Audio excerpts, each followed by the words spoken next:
لماذا أمرنا الرسول صلى الله عليه وسلم بعمل الحجامة؟ هناك فضل للحجامة في السنة النبوية الشريفة، حيث أن أيام الحجامة كانت لشفاء عدد من الأمراض، والحجامة الآن يتم استخدامها على نطاق واسع في جميع أنحاء العالم. وفي هذا الفيديو سنتعرف على فضل الحجامة ولماذا أمرنا الرسول صلى الله عليه وسلم باستخدامها خصيصا. لكن قبل أن نبدأ لا تنسوا تسجيل الإعجاب بالفيديو وعمل اشتراك بالقناة وتفعيل الجرس الرمادي ليصلكم كل ما هو جديد. قال صلى الله عليه وسلم: إن أمثل ما تداويتم به الحجامة. رواه البخاري ومسلم. وفي سنن أبي داود من حديث أبي هريرة رضي الله تعالى عنه قال: قال رسول الله صلى الله عليه وسلم: من احتجم ل17 و19 و21 كان شفاء من كل داء.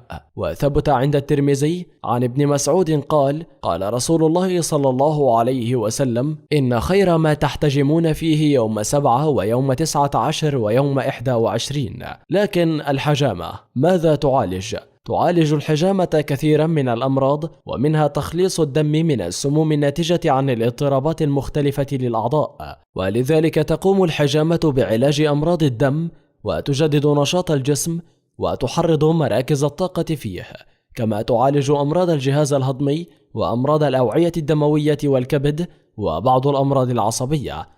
الحجامة أيضا تحسن تدفق الدم عبر الدماغ، وكما يؤكد عدد من الأطباء أن الحجامة يمكن أن تقي من السرطان وبعض حالات الشلل والروماتيزم وكذلك الربو. وقد أقر النبي صلى الله عليه وسلم الحجامة كطريقة في العلاج، مع العلم أنه نهى عن العلاج بالخمر، فقال: إنها داء وليست بدواء. وقد ثبت بالفعل صدق هذا التشريع الإسلامي، وهذا يدل على أن النبي الكريم ميز بين الضار والنافع، وهذه معجزة تشهد بصدقه عليه الصلاة والسلام. الحجامة تعالج كريات الدم الهرمة. كما نعلم أن النمو يتوقف بعد سن 20، مما يؤدي ذلك إلى عجز الجسم عن التخلص من جزء من الدم الفاسد، حيث تتراكم السموم، وبخاصة في منطقة الظهر، وهي المنطقة غير المتحركة من الجسد.